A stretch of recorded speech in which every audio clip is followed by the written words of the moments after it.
Hello everyone, I am किशोर कारसेकर। तो इस video में हम बात करने वाले हैं एमसीसी काउंसलिंग के बारे में। फर्स्ट हम जान लेंगे एमसीसी काउंसलिंग होती क्या है, एमसीसी काउंसलिंग में किन स्टूडेंट्स को पार्टिसिपेट करना बहुत ज्यादा जरूरी है और साथ ही इन एमसीसी काउंसलिंग में कौन कौन से इंस्टीट्यूट पार्टिसिपेट कर सकते हैं या पार्टिसिपेट करते हैं, इसके बारे में हम इन डिटेल इंफॉर्मेशन लेने वाले हैं। और ये जो भी हमारे मेडिकल काउंसलिंग के सेशन स्टार्ट हो चुके हैं, यानी कि जब भी हमारा एमसीसी का फर्स्ट नोटिफिकेशन आया है तब से लेके पूरा end of the MCC counselling, ये पूरा प्रोसेस हमारे इस चैनल पे हम कंडक्ट करने वाले, ताकि जो भी स्टूडेंट्स यहाँ पे यूट्यूब के थ्रू हमें फॉलो करते उनको भी यहाँ पे बेनिफिट होना चाहिए, और साथ ही जो स्टूडेंट्स हमारे पास पेड काउंसलिंग के लिए है उनको भी यहाँ पे सबसे ज्यादा बेनिफिट होना चाहिए। इसके लिए जिन स्टूडेंट्स को ऑनलाइन भी यहाँ पे पेड काउंसलिंग अभी भी ज्वाइन करके कर सकते हैं, या जिन स्टूडेंट्स को फिजिकली हमारे ऑफिस आके ज्वाइन करना है तो वो भी आप कर सकते हैं।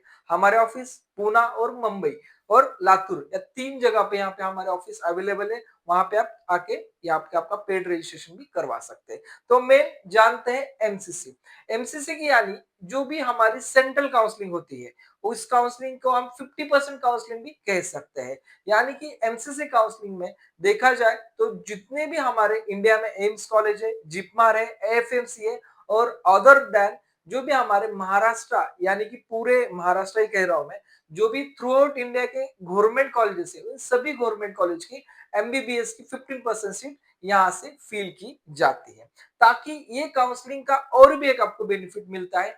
जिन स्टूडेंट्स को बहुत कम मार्क्स है, यानी कि 300 के नीचे स्कोर है और आपको एमबीबीएस सीट लेना है, तो भी आप इस काउंसलिंग के थ्रू वो सीट आप ले सकते हैं। ये कैसा लेना है, क्या करना है, वो सभी इंफॉर्मेशन मैं आपको आगे दे दूंगा। और साथ ही जिन स्टूडेंट्स को यहाँ पे देखिए मैनेजमेंट कोटा से भी एडमिशन लेना है, वो भी स्टूडेंट्स यहाँ पे कांटेक्ट कर सकते हैं, ताकि आपको बी सिक्योर आपका एडमिशन किया जाए। बहुत बार हमने देखा है और हर साल देखा है, एमबीबीएस एडमिशन के नाम पे बहुत जगह पेरेंट को ठगा जाता है, लेकिन हमारे पास आपको टोटली जेन्युइन और जो भी आपका मार्क्स है और आपका बजट है उस अकॉर्डिंग आपको पूरा गाइड किया जाएगा और आपकी प्रोसेस हमारे थ्रू हम करवा के दे देंगे। ठीक है, तो जान लेते हैं ये रजिस्ट्रेशन कहाँ पे करना है।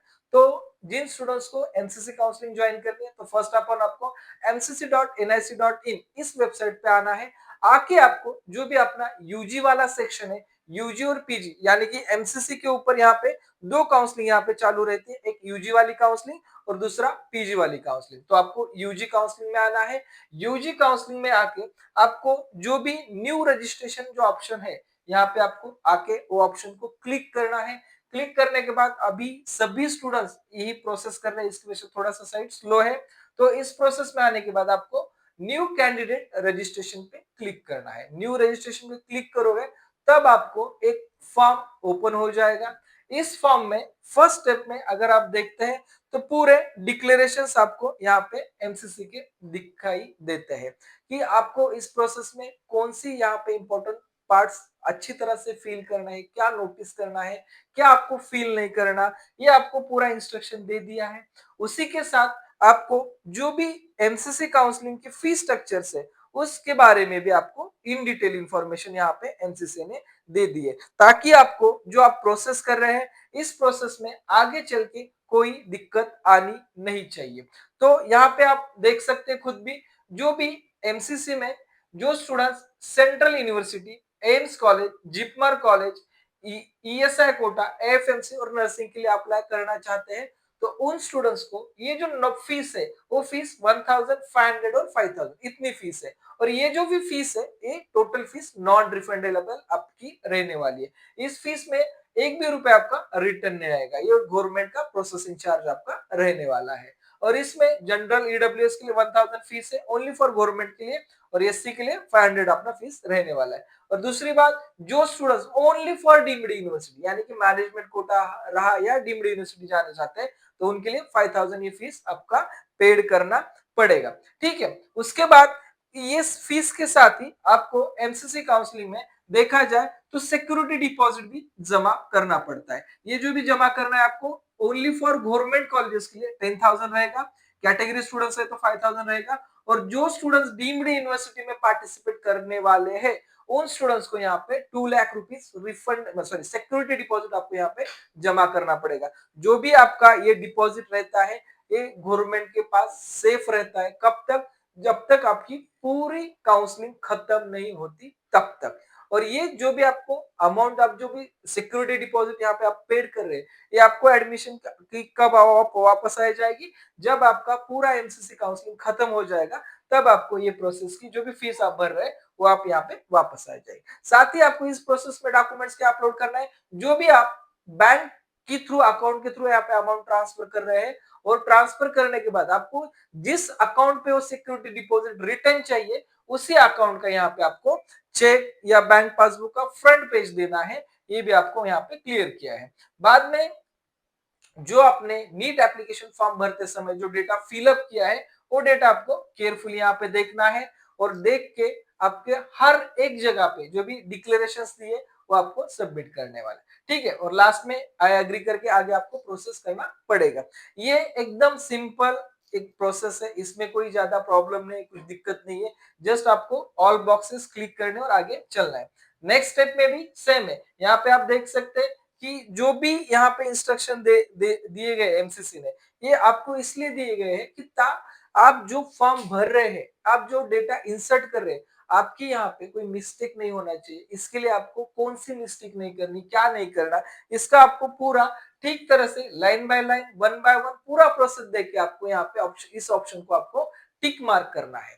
ये सबसे इंपॉर्टेंट पार्ट यहाँ पे रहने वाला है, और सब टिक मार्क करके आप एग्री एंड प्रोसेस कर सकते हैं। एग्री एंड प्रोसेस करने के बाद आपका जो मेन और इंपॉर्टेंट स्टेप है वो आगे यहाँ पे आने वाला है। अभी एक्चुअली हम बोल सकते हैं कि जो भी हमारा एमसीसी काउंसलिंग का फॉर्म है वो एक्चुअली यहाँ से स्टार्ट हो चुका है। अभी तक जस्ट हम इंस्ट्रक्शंस, कुछ एमसीसी की जो गाइडलाइंस है, इंपॉर्टेंट नोटिफिकेशन है, वो हमने चेक किए। लेकिन अभी जो हमें एंटर करना है या डेटा फिल करना है, तो यहाँ पे नीट का यूजी का रोल नंबर हमें देना है। उसके बाद हमें नीट का एप्लीकेशन नंबर देना है, और जो भी नीट के स्कोर कार्ड पे हमारा जैसा नेम है वैसा हमें नेम यहाँ पे फिलअप करना है। बाद में आपको यहाँ पे मदर नेम देना है, और आपकी यहाँ पे डेट ऑफ बर्थ यहाँ पे फिलअप करनी है। बहुत सिंपल है, लेकिन बहुत बार स्टूडेंट्स कंफ्यूजन करके लेते हैं। कुछ जगह पे अपना डेटा कहीं तो गलत डालते हैं, इसकी वजह से उनको प्रॉब्लम आता है। तो फिर भी आपके साथ ऐसा हो रहा है तो आप मुझे कमेंट में मेंशन कीजिए कि आपको क्या प्रॉब्लम आ रहा है फॉर्म में। मैं आपको one by one, line by line पूरा फॉर्म यहाँ पे क्लियर करके दिखाऊंगा। ठीक है, ये सब आपको डेटा फिलअप करना है, और ये डेटा फिल करने के बाद आपको ये नीचे दिया वाला सिक्योरिटी पिन जो है वो पिन डाल के आपको आगे फॉर्म प्रोसेस करके लेना है। ठीक है, मैंने ऑलरेडी एक फॉर्म भरा था, बस ये फॉर्म मैंने रिकॉर्ड किया था, वो रिकॉर्डेड फॉर्म में आपको शो कर रहा हूँ। ठीक है, ये पूरा हो जाने के बाद आप जब सेव एंड प्रोसेस करते हैं तो आपको ये नेक्स्ट स्टेप आएगा। नेक्स्ट स्टेप में आपको जो आपने name, date of birth fill किया वो ऑटो फिच यहाँ पे नॉट एडिटेबल आ जाएगा यहाँ से। और बाद में आपने जो नीट फॉर्म भरते समय आपका मोबाइल नंबर दिया है, साथ ही आपने जो मेल आईडी रजिस्टर्ड किया है, उसी पे आपको यहाँ पे ओटीपी आने वाला है, यानी कि ओटीपी कंफर्मेशन होने वाला है। तो इस स्टेप में क्या करना है, हमें अपना जो पासवर्ड है वो खुद से सेट करना है। ऑटो जनरेट नहीं आएगा, हमें ये पासवर्ड खुद से सेट करना है। Save password, confirm password, and then captcha enter करना है, and submit for the next करना है। जब आप ये सबमिट फॉर नेक्स्ट करोगे, तब उसके बाद की जो स्टेप आने वाली है वो आपकी आएगी ओटीपी वेरिफिकेशन की। ठीक है, तो जब ओटीपी वेरिफिकेशन की स्टेप आ जाएगी, इनकेस बहुत बार ऐसा देखा गया है कि कुछ स्टूडेंट्स के पास, ठीक है, कुछ स्टूडेंट्स के पास जो मोबाइल नंबर आप नीट का फॉर्म, एप्लीकेशन फॉर्म भर रहे थे, तो मोबाइल नंबर आपके पास अवेलेबल था, लेकिन एट दिस मोमेंट वो नंबर आपके पास नहीं है। तो आप यहाँ पे चेंज कर सकते हैं कि जो आपका रजिस्टर्ड मेल आईडी है वो तो आपके पास हो गए, तो उस मेल आईडी का भी आप यहाँ पे ओटीपी फिलअप करके अपना आगे वाला फॉर्म यहाँ पे प्रोसेस कर सकते हैं। दोनों में से कोई भी एक ओटीपी डाला तो भी आपका फॉर्म यहाँ पे आगे प्रोसेस हो जाएगा। ठीक है, तो आगे प्रोसेस हो जाने के बाद आपको फिर से जो नेक्स्ट स्टेप में आने वाले हैं, वो स्टेप की आपको फिर से इंस्ट्रक्शंस यहाँ पे देने हैं, और आपको रीड एंड कंफर्म करना है, ताकि आप जब आगे फॉर्म भरते होंगे तब आपको पूरा यहाँ पे इंस्ट्रक्शन शो हो जाएगा। ये instruction one by one click करने के बाद फिर से एक बार पेज पे आ जाता है, एक क्लिक करो फिर से आ जाओ, एक क्लिक करो फिर से आ जाओ, ऐसा होता है। तो आपको ये थोड़ा सा पेशेंस रख के ये पूरा प्रोसेस करके लेना पड़ेगा। ठीक है, सब इंस्ट्रक्शन फिल हो जाने के बाद सेव एंड प्रोसेस करना है। सेव एंड प्रोसेस करने के बाद ये अपना जो एमसीसी का है, एमसीसी का रजिस्ट्रेशन अपना सक्सेसफुली सबमिट हो जाएगा, यानी कि एमसीसी रजिस्ट्रेशन की फर्स्ट स्टेप यहाँ पे आपकी फील हो जाएगी। उसके बाद जो आपको होम स्क्रीन पे यहाँ पे दिए वाले हैं ये सभी स्टेप, यानी कि आपकी कौन सी स्टेप कंप्लीट हो चुकी है अभी यहाँ पे, only for application form complete हो चुका है, यानी कि फर्स्ट ऑथेंटिफिकेशन कंप्लीट हो चुका है। बाद में आपका एप्लीकेशन फॉर्म बाकी है, क्वालिफिकेशन डिटेल बाकी है, अप्लाई फॉर सेक्शन बाकी है, contact details, upload and final submission. ये सभी स्टेप आपको पूरा कंप्लीट करना है। जो स्टेप कंप्लीट हो जाएगी यहाँ पे राइट आएगा और यहाँ पे ग्रीन बॉक्स में आपका स्टेप का इंस्ट्रक्शंस आ जाएगा। ठीक है, ये तो पूरा आपको क्लिक करके उस स्टेप में आपको जाना है और वहां पे जो इंफॉर्मेशन आपको पूछी है वो आपको इंफॉर्मेशन फिलअप करनी है। जैसे कि अभी यहाँ पे आप देख रहे होगे स्टूडेंट्स का जो भी पर्सनल इन्फो है वो पर्सनल इन्फो यहाँ पे मांग रहे हैं। आपका जेंडर क्या है ये ऑटो फिच आएगा, इनकेस आपको कुछ जगह पे यहाँ पे चेंज करना है तो चेंज करने का यहाँ पे कोई ऑप्शन नहीं आएगा, क्योंकि क्या है जो आपको करेक्शन विंडो था उसी टाइम ये सब डेटा आपका चेंज हो सकता था, अभी ये डेटा चेंज नहीं होगा। तो यहाँ पे आपको फीमेल आएगा, बाद में आपकी नेशनलिटी सभी की ऑटोमेटिकली इंडियन आ जाएगी। और सबसे इंपॉर्टेंट पार्ट यहाँ पे आता है कि आप एनआरआई हो या नहीं हो। ठीक है, अगर आपने एनआरआई हो तो आप यहाँ पे यस कीजिए, हम एनआरआई नहीं है इसलिए हमने नो किया है। अगर आप एनआरआई हो तो आगे आपको क्या करना है, एनआरआई यस करना है। ठीक है, आपको एनआरआई यस करना है और वहां पे प्रायोरिटी जो भी आपकी है प्रायोरिटी 1 सेलेक्ट करके आपको आगे अपना ऑप्शन फॉर्म देना है। जैसे आप एनआरआई यस करते हैं उसमें आपको पूछा जाएगा, ये बताया भी जाएगा कि आपको अगर एनआरआई के थ्रू एडमिशन लेना है तो उस एडमिशन के लिए जो आपका फीस रहेगा और रेगुलर फीस से आपको 3 टाइम एक्स्ट्रा फीस रहेगा, या रेगुलर फीस से आपका बहुत ज्यादा यहाँ पे फीस रहने वाला है। ठीक है, तो ये एनआरआई वाला सेक्शन किन स्टूडेंट्स को सिलेक्ट करना है, जिन स्टूडेंट्स को एक्चुअली एनआरआई के थ्रू प्रोसेस करना है, लो मार्क्स है और आपका बजट हाई है तो ही आपको एनआरआई ऑप्शन यहाँ पे सिलेक्ट करना है। बहुत सारे स्टूडेंट्स ऐसे भी होते हैं कि जिनको मैनेजमेंट के थ्रू एडमिशन लेना होता है डीम्ड यूनिवर्सिटी में, तो उन स्टूडेंट्स का अगर एटलीस्ट जस्ट क्वालिफाइड भी स्कोर है तो भी आपको यहाँ पे एडमिशन मिल जाएगा बाय एनआरआई थ्रू। अगर आप बाय मैनेजमेंट भी सोचते हैं तो भी आपको यहाँ पे एडमिशन मिल जाएगा। तो आपको ये जो ऑप्शन है वो केयरफुली यहाँ पे सेलेक्ट करने हैं, क्योंकि ये ऑप्शन बाद में एडिटेबल नहीं होते, ज्यादातर एडिटेबल नहीं होते। सेकेंड राउंड में अगर इनकेस पॉसिबल हुआ तो गवर्नमेंट टू डीम में आप आ सकते हैं, तो एनआरआई वाला शायद मुझे ऐसा लगता है कि एडिटेशन नहीं होगा। तो जो भी आपको एनआरआई का सिलेक्शन करना है तो इसी स्टेप में करना है। और जिनको जाना है, जिनका बजट 1.5 करोड़ के आगे बजट है उनके लिए ये ऑप्शन है। मिनिमम बजट 1 करोड़ तक आपका रहेगा एमसीसी काउंसलिंग के एमबीबीएस डीम्ड यूनिवर्सिटी का, ये भी आपको चेक करना पड़ेगा।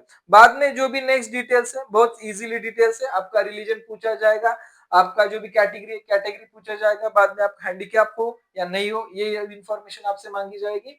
और बाद में do you apply form armed force, अभी ये जो ऑप्शन है वो आपको स्पेसिफिक पूछा जाता है। इनकेस आपने यस किया तो भी ठीक है, नो किया तो भी उसमें कोई दिक्कत नहीं, जस्ट ओनली 1 कॉलेज के लिए। और इसके लिए अगर आपके जो भी स्कोर है एटलीस्ट 650 अबव इस साल अगर है तो आपको ये ऑप्शन यस करके ही आगे चलना पड़ेगा। इनकेस आपका लो भी है तो भी आप यस करके चलिए, इसका यस और नो करने के से कोई यहाँ पे दिक्कत नहीं आएगी। ठीक है, हम तो ज्यादातर स्टूडेंट्स के जो भी ऑप्शंस है वो यस करके ही आगे वाला प्रोसेस यहाँ पे हम करते हैं। बाद में यहाँ पे पूछा गया है कि आपके फादर, ठीक है, आपके फादर इंडियन आर्मी फोर्स में वर्क करते थे, अगर यस है तो आप यस कीजिए, अगर नहीं है तो यहाँ पे नो कर सकते हैं। उसके बाद जो इंपॉर्टेंट पार्ट आता है आपका, जो आप पेमेंट करने वाले हैं वो पेमेंट तो आप किसी भी अकाउंट से कर सकते हैं, लेकिन आपको जो पेमेंट रिफंड चाहिए वो रिफंड के लिए यहाँ पे आपको जो अकाउंट डिटेल्स मेंशन करने, अकाउंट डिटेल्स मेंशन कीजिए। अकाउंट में आपको account holder name, account number, confirm account number, IFSC code, bank number and branch number, ये सब आपको देना है। और ये डिटेल्स आप केयरफुली देखिए और सबमिट कीजिए, ताकि आपको ऐसा लगता है, बहुत बार हमने ऐसा देखा है कि कुछ स्टूडेंट्स किसी काउंसलर के अकाउंट से करते हैं, कोई कैफे वाले के अकाउंट से करता है, बाद में जब आपको रिफंड आता है तो वहां पे मिला नहीं मिला ये आपको पता नहीं चलता। इसकी वजह से आपको चाहे तो 1 से 2 दिन हो जाने दीजिए या 2 से 3 दिन हो जाने दीजिए, लेकिन आपको जो डिटेल्स देने हैं ये आप खुद की दीजिए, नहीं तो आपकी मम्मी पापा की डिटेल दीजिए या आपकी भाई बहन की डिटेल दीजिए, बाहर की किसी की भी मत दीजिए।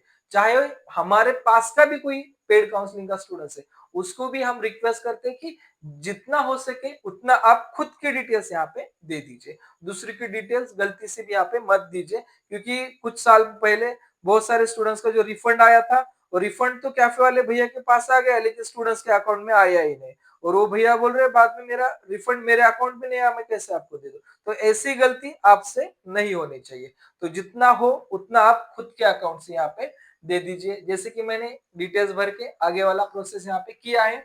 और उसके बाद मुझे जो नेक्स्ट स्टेप है वो है मेरी क्वालिफिकेशन डिटेल्स। ठीक है, अभी क्वालिफिकेशन डिटेल्स में आपको 3 डिटेल्स यहाँ पे उन्होंने इन्फॉर्म की है। फर्स्ट है कि आप यहाँ पे जामिया से पास आउट हो चुके हैं, या न्यू दिल्ली से पास आउट हो चुके हैं, या एनसीटी ऑफ दिल्ली से पास आउट हो चुके हैं, या एग्रीकल्चर मुस्लिम यूनिवर्सिटी से पास आउट हो चुके। थोड़ा सा मेरा स्क्रीन ब्लर हो चुका है वीडियो की वजह से, कनेक्ट करने की वजह से, इसलिए थोड़ा कुछ स्पेलिंग ठीक तरह से दिखाई नहीं दे रही। तो आपको इस तीनों ऑप्शन में से कोई भी ऑप्शन सेलेक्ट नहीं करना। ठीक है, अगर आप यहाँ से हो तो ही आप सेलेक्ट कीजिए, अगर आप नहीं हो यहाँ से तो आपको सेलेक्ट करने की कुछ भी जरूरत नहीं है। ठीक है, तो आप सिंपल जो भी आपका ऑप्शन है आप अदर वाला ऑप्शन सेलेक्ट कीजिए, और आपका पासिंग स्टेटस क्या है वो शो कीजिए। आप जब अदर वाला ऑप्शन से यहाँ पे सेलेक्ट करोगे तो आपको आगे क्या पूछा जाएगा, ये देखिए कि आपने कौन से स्टेट से यहाँ से किया है, ये भी आपको डिटेल्स पूछा जाएगा। ठीक है, जैसे कि मैंने यहाँ पे अदर वाला यहाँ पे सेलेक्ट किया, आगे आप देख सकते हैं अदर स्कूल स्टेट। यहाँ पे कंफ्यूज मत होना, यहाँ पे आपको स्कूल पूछा है, लेकिन आपको डेटा भरना है क्लास 12 वाला, 10th वाला नहीं है। ठीक है, यहाँ पे आप ऊपर चेक कर सकते हैं, आपको क्लास 12 का डेटा यहाँ पे फिल करना है। तो आपकी जो भी क्लास 12 की जो स्टेट है वो आपको स्टेट फिल करना है। मेरी स्टेट यहाँ पे महाराष्ट्र है, इसलिए मैंने यहाँ पे महाराष्ट्र स्टेट यहाँ पे फिल किया है। आपकी जो भी स्टेट है वो आप स्टेट फिल करके आगे वाला प्रोसेस यहाँ पे कर सकते हैं। ठीक है, बाद में आपका 12th का पासिंग स्टेटस, ऑब्वियस सभी स्टूडेंट्स पास है इसलिए एमसीसी काउंसलिंग कर रहे हैं, कोई फेल्यूर स्टूडेंट्स एमसीसी काउंसलिंग नहीं करेगा। आपका जो भी पासिंग ईयर है वो आपको पासिंग ईयर यहाँ पे मेंशन करना है। बाद में जो आपका रोल नंबर, सीबीएसई पे रोल नंबर मेंशन है, एचएससी बोर्ड या अदर बोर्ड पे है उनका सीट नंबर है, तो आपका जो नंबर यहाँ पे पूछा गया है वो आपको यहाँ पे फिल करना पड़ेगा। ठीक है, तो उसके बाद आपको क्लास 12 कहाँ से पास आउट किया है। ठीक है, आपको ऐसा मैंडेटरी नहीं कि एक सेम स्टेट से हो गया, अलग अलग स्टेट से भी यहाँ पे होता है, तो इसको अलग से कोई डिक्लेरेशन एनेक्सर ऐसा कुछ भी नहीं है। तो आपको जो भी आप जिस स्टेट से पास आउट होते हैं वो तो आपको स्टेट आपको मेंशन करनी होगी। और उसके बाद वो स्कूल का पूरा नेम एंड स्कूल का एड्रेस, यहाँ पे स्कूल नेम भी भर दीजिए आप, स्कूल कौन से डिस्ट्रिक्ट में, कौन से गांव में, कौन से जिला, कौन से तालुका में, ये पूरा डिटेल्स आपको यहाँ पे भर देना है। और जो भी यहाँ पे पिन कोड पूछा है ना, ये पिन कोड आपको कौन सा लगेगा, आपका स्कूल जिस एरिया में है वो स्कूल का पिन कोड यहाँ पे आपको भरना है, ना कि आपके आधार कार्ड वाला पिन कोड, आपके स्कूल का पिन कोड यहाँ पे भर देना है। और भर देने के बाद नीचे आपको जो भी आपका 12th वाला सेक्शन है उसमें आपको फिजिक्स, केमिस्ट्री और बायोलॉजी, इन तीनों सब्जेक्ट के आपको यहाँ पे मार्क्स भरने हैं। यहाँ पे सबका स्टेटस आपको पास सेलेक्ट करना है, maximum mark 100 out of obtained marks कितने ये आपको यहाँ पे फिल करने, ये सब डेटा आपको केयरफुल यहाँ पे भरना है और 1 बाय 1 यहाँ पे फिल करना है। ठीक है, ये डेटा कंफर्म ये पूरा भरने के बाद आप सभी स्टूडेंट्स को नीचे सेव एंड प्रोसेस और जो भी इंस्ट्रक्शन स्क्रीन है सेव एंड नेक्स्ट आपको यहाँ पे करनी है। और ये नेक्स्ट करने के बाद आप नेक्स्ट स्टेप पे यहाँ पे आ जाओगे। फॉर्म एकदम सिंपल है, कोई दिक्कत आ रही है तो आप कमेंट में पूछे। ये अभी इस फॉर्म का सबसे इंपॉर्टेंट पार्ट और सबसे यहाँ पे आज जो भी आप वीडियो देख रहे हैं उस वीडियो में सबसे इंपॉर्टेंट सेक्शन ये अपना रहने वाला है, apply for all India quota only 50% quota. ठीक है, तो आप कौन से कोटा के लिए अप्लाई करना चाहते हैं ये यहाँ पे पूछा है, और यही सबसे इंपॉर्टेंट है, और यहाँ पे ही बच्चों की ज्यादा गलतियां होती है। तो अगर आपको आपके अगर मार्क्स 600 अबव मार्क्स है तो आपको यहाँ पे जो फर्स्ट है ऑल इंडिया कोटा 50% आप सेलेक्ट कर सकते हैं। ठीक है, 600 अबव मार्क्स तो आप सेकेंड ऑप्शन भी सेलेक्ट कर सकते हैं। थर्ड ऑप्शन आपकी मर्जी, करना है नहीं करना, क्योंकि हम तो जा रहे हैं एमबीबीएस के लिए। अगर कोई स्टूडेंट बीएससी नर्सिंग के लिए है तो ही ये ऑप्शन सेलेक्ट कीजिए। अगर आपने एमबीबीएस और बीडीएस के लिए जाना है गलती से सेलेक्ट भी किया तो कोई दिक्कत नहीं है। ये भी आपको मैं क्लियर करता हूँ। इनकेस आपने ये फर्स्ट 3 ऑप्शन सेलेक्ट किए तो आपका जो भी यहाँ पे फीस रहेगा ये ऑटोमेटिकली जनरेट हो जाएगा। जैसे मैं आपको शो करता हूँ, जैसे मैंने ओनली आर्म्ड फोर्स मेडिकल के लिए सेलेक्ट किया था तो मेरा फीस 1000 था। जैसे कि मैंने 50% ऑल इंडिया के लिए सिलेक्शन किया तो मेरा फीस यहाँ पे 11,000 यहाँ पे आ चुका है। जैसे अभी मैं नेक्स्ट ऑप्शन के लिए यहाँ पे सिलेक्ट करूंगा वैसे मेरा फीस यहाँ पे चेंज होता चलेगा। यानी कि जैसे कि अभी मैं ये 4 ऑप्शन आपको पास सिलेक्ट करके दिखाता हूँ। जैसे मैंने ये 4 ऑप्शन सेलेक्ट किए यानी कि मुझे ऑल इंडिया 50% काउंसलिंग के लिए पार्टिसिपेट करना है। यानी कि क्या, जितने भी इंडिया में एमबीबीएस कॉलेजेस है, बीडीएस गवर्नमेंट कॉलेजेस है, ये सभी कॉलेजेस की 50% सीट के लिए मैं यहाँ पे पार्टिसिपेट करने वाला हूँ। ठीक है, तो इसके लिए मैं जा सकता हूँ। दूसरा, जितने भी इंडिया में एम्स है, जिपमार है, एएफएमसी, इसके लिए जाना है तो मैं अपना सेकंड ऑप्शन यहाँ पे सिलेक्ट कर सकता हूँ। और मुझे अगर नर्सिंग के लिए भी जाना है तो मैं थर्ड वाला ऑप्शन सेलेक्ट करूंगा। और लास्ट में अगर मुझे मेरा मार्क्स यानी कि मेरा नीट वाला स्कोर बिलो 300 है या मुझे सिम्बोसिस पुणे वाला चाहिए और मेरा स्कोर यहाँ पे 550 आ रहा है या 530 आ रहा है, लेकिन मुझे पुणे वाला सिम्बोसिस कॉलेज चाहिए, तो मैं ये नेक्स्ट ऑप्शन जो है डीम्ड यूनिवर्सिटी, इसको मैं सेलेक्ट करूंगा। उसके अलावा मेरा स्कोर जस्ट क्वालिफाइड है या मेरा ओनली यहाँ पे score 250, 260, 270, any score below 300 any score रहने दीजिए, तो आप ये फोर्थ ऑप्शन यहाँ पे सेलेक्ट कर सकते हैं। फोर्थ ऑप्शन कौन सा है आपका? डीम्ड यूनिवर्सिटी, यानी कि जो भी ओनली प्राइवेट कॉलेज, यानी कि जिनके पास कोई आपको कॉलेज बेनिफिट नहीं मिलने वाला, ये कॉलेजेस है। इन कॉलेजेस की फीस बहुत ज्यादा रहती है, मिनिमम 16 लाख से लेकर 24 लाख तक ये फीस आपकी रहती है। फीस मिनिमम बोल रहा हूँ, मैक्सिमम अगर देखा जाए तो कुछ कॉलेज की 29, 27, 28 पर ईयर की ये फीस रहती है। और यहाँ पे जितना भी आपका लो स्कोर रहने दीजिए, यहाँ पे आपके एडमिशन होने के 100% चांसेस है। अगर ये भी आपको कंफर्म एडमिशन करवाना है तो आप हमारे थ्रू भी करवा सकते हैं। उसका जो भी प्रोसेस है एक बार कॉल करके ठीक तरह से समझ के लीजिए और बाद में आप ये प्रोसेस पूरा जान लीजिए। ठीक है, तो जब मैं डीम्ड यूनिवर्सिटी के लिए यहाँ पे सेलेक्ट करूंगा तो ये मेरा जो 11,000 का जो बजट है वो बाय डिफॉल्ट यानी कि ऑटोमेटिकली अगर मैं ऑप्शन सेलेक्ट करता हूँ तो ये मेरा बजट जाएगा 2,05,000 का बजट जाएगा। ठीक है, तो इसमें सबसे इंपॉर्टेंट पार्ट है, अगर आपको डीम जाना है तो ऑल ऑप्शन सेलेक्ट भी किए तो कोई दिक्कत नहीं है। आप भरते टाइम ओनली डीम के भी भर सकते हैं। आपको ओनली गवर्नमेंट की चाहिए तो ओनली गवर्नमेंट का भी आप सिलेक्शन कर सकते हैं। ये सबसे इंपॉर्टेंट पार्ट है। और ये एमसीसी काउंसलिंग का दिस ईयर का सबसे अच्छा जो वेबसाइट का इंटरफेस है, इस साल मुझे अच्छा लगा। यहाँ पे कोई भी क्यूरी यहाँ पे जनरेट नहीं हो सकती, ऐसा ये इंटरफेस आपको मुझे यहाँ पे दिखाई दिया। ठीक है, तो अभी मुझे डीम के लिए नहीं जाना, मुझे जाना है कहाँ पे? ओनली गवर्नमेंट कॉलेज के लिए। तो मैं ऑप्शन यहाँ पे अनटिक करूंगा और जो भी मेरा फॉर्म है ये मैं आगे 7 प्रोसेस करूंगा। इसके लिए मुझे क्या, ओनली 11,000 इतना फीस यहाँ पे चार्ज हो जाएगा। ठीक है, तो अभी आप आगे अगर देखते हैं तो आगे आपको आपकी जो भी एड्रेस डिटेल्स है ये इंफॉर्मेशन आपकी पूछी जाएगी। एड्रेस डिटेल्स अगर कहीं गलती भी हो जाती है तो उसमें भी आपको कोई प्रॉब्लम नहीं होगा। ठीक है, आपका जो भी एड्रेस है, परमानेंट एड्रेस और टेम्पररी एड्रेस, करस्पॉन्डिंग एड्रेस, ये भी आप यहाँ पे मेंशन कर सकते हैं। ठीक है, एड्रेस डिटेल्स में आपको सभी को क्या है, अपना एड्रेस देना है, अल्टरनेटिव नंबर देना है और आगे वाला प्रोसेस करवाना है। ठीक है, अल्टरनेटिव नंबर नहीं भी दिया तो कोई दिक्कत नहीं है।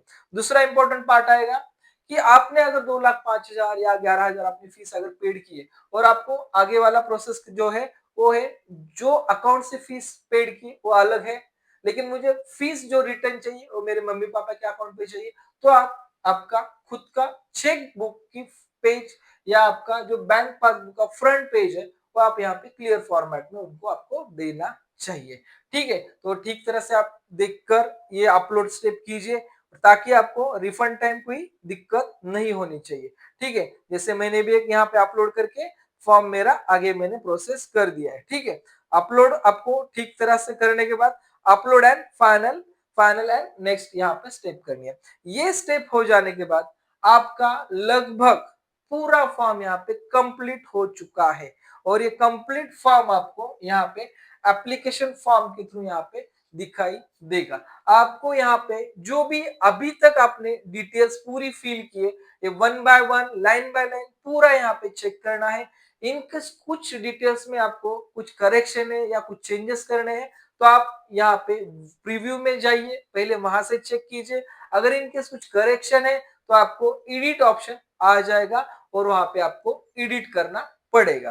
ठीक है, आपको एडिट करके ही जो पूरा डिटेल चेक करके यानी कि फॉर्म का प्रीव्यू देख के ही आपको अपना फॉर्म जो है वो सबमिट करना पड़ेगा। ठीक है, ये सब स्टेप हो जाने के बाद आपका जो लास्ट स्टेप रहेगा इसके बाद तो आपका रहेगा पेमेंट। आपने यहां तक सब स्टेप किए हैं, लेकिन जो फाइनल स्टेप है वो अगर आपने यहाँ पे कंप्लीट नहीं की तो आपका ये फॉर्म यहाँ पे कंफर्म नहीं माना जाएगा। ये भी मैं आपको क्लियर करता हूँ। आप ऐसा सोचते होगे कि मैंने तो पूरा फॉर्म भर दिया, मेरा तो पूरा यहाँ पे एडमिशन डन हो जाएगा, लेकिन नहीं, जब तक आप पूरा ये फॉर्म कंप्लीट नहीं करते तब तक आपका पूरा यहाँ पे नहीं होगा। यहाँ पे मैं आपको वन बाय वन जो भी मैंने सेक्शन भरा है, ये मेरा पर्सनल डिटेल्स, कैटेगरी डिटेल्स, उसके बाद मेरा ये रैंक डिटेल्स, ठीक है, रैंक डिटेल्स ऑटोमेटिक फीच हो जाएगा अगर इनकेस आपने रीट का रोल नंबर और एप्लीकेशन नंबर ठीक से डाला है। ठीक है, उसके बाद आपने जिन कोर्स के लिए अप्लाई किया है, अप्लाई फॉर दोज कोर्सेज, वो आपके यहाँ पे शो हो जाएंगे। मैंने तो यहाँ पे डीम्ड यूनिवर्सिटी छोड़ के सभी के लिए किया है, सब आ जाएगा। बाद में मेरा कॉन्टेक्ट डिटेल जो है वो आ जाएगा, यहाँ पे मेरा परमानेंट एड्रेस और करस्पॉन्डिंग एड्रेस दोनों भी आएगा, और लास्ट में जो मैंने बैंक डिटेल्स भरी है वो पूरी बैंक डिटेल्स भी यहाँ पे आ जाएगी। और बैंक डिटेल्स के साथ जो भी मैंने यहाँ पे अपलोड किया है डॉक्यूमेंट्स, वो भी यहाँ पे मैंने जस्ट डेमो के लिए मैंने कुछ तो अपलोड किया है, कुछ भी अपलोड हो जाता है, लेकिन आप ठीक तरह से बैंक पासबुक भर दीजिए। उसके बाद आपको ये ऑप्शन क्लिक करना है और सेव एंड फाइनल सबमिट की जगह आप एक बार प्रीवियस में जाके पूरा प्रीव्यू चेक कीजिए। ये सबसे इंपॉर्टेंट पार्ट है, क्योंकि इसके बाद आपको करेक्शन नहीं होगा।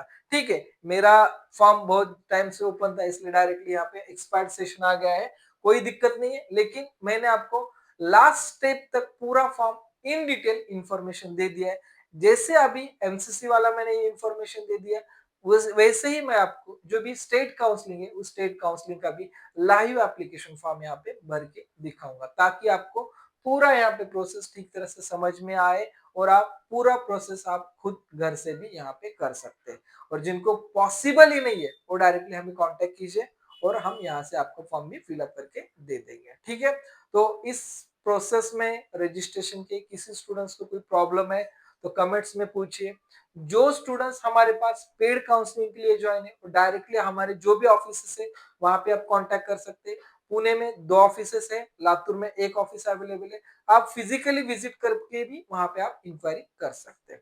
ठीक है, ये बात होगी एमसीसी काउंसलिंग के रजिस्ट्रेशन के बारे में। जिन स्टूडेंट्स को आगे चॉइस फील करना है, चॉइसेस कैसे फील करना है, कॉलेज के कैसे फीस स्ट्रक्चर रहने वाले, इसके लिए हमारे अलग से टोटल हैंडबुक है। उस हैंडबुक में पूरे इंडिया और पूरे महाराष्ट्र के सभी कॉलेज की इन cut off, category wise cut off, round हाउस कट ऑफ, सभी इंफॉर्मेशन और फीस स्ट्रक्चर भी वहां पे हमने मेंशन किए हैं फॉर लास्ट ईयर। वो भी आप अगर परचेस करना चाहे तो परचेस कर